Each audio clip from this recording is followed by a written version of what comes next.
বাৰেপাছে ভুলেৰে বিধায়কৰ শিলান্যাস।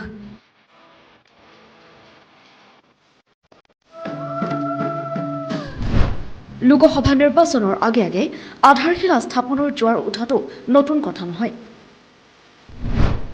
আধাৰশিলা স্থাপনত বাদ পৰি ৰোৱা নাই বিধায়ক ডক্টৰ অমিয় কুমাৰ ভূঞা।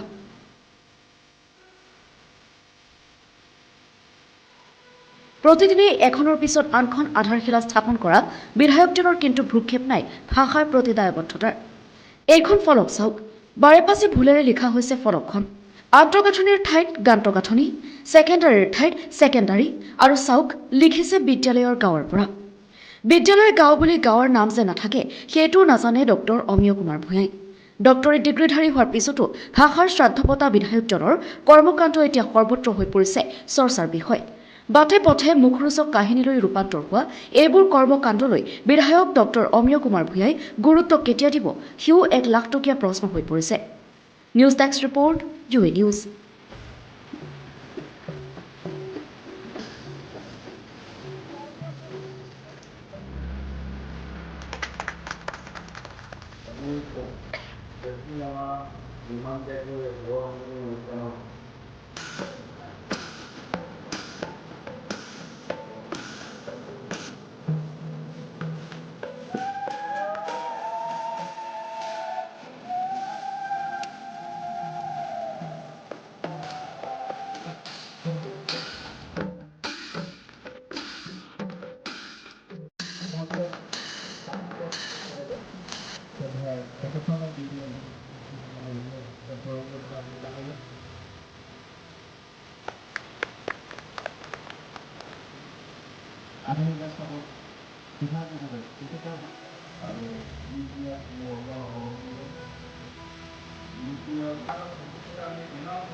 আপোনাৰ শিশুটিৰ পঢ়াত অমনোযোগিতা, স্মৃতি শক্তিৰ দুৰ্বলতা, মোবাইল মেনিয়া আৰু উচ্ছৃংখলতাৰ সমস্যাত আপুনি চিন্তিত নেকি?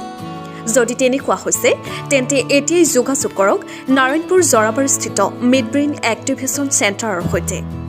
আপোনাৰ শিশুটি নিৰাপদ আৰু সুন্দৰ ভৱিষ্যতৰ বাবে পলম নকৰি তলৰ নম্বৰত যোগাযোগ কৰক 9101280897।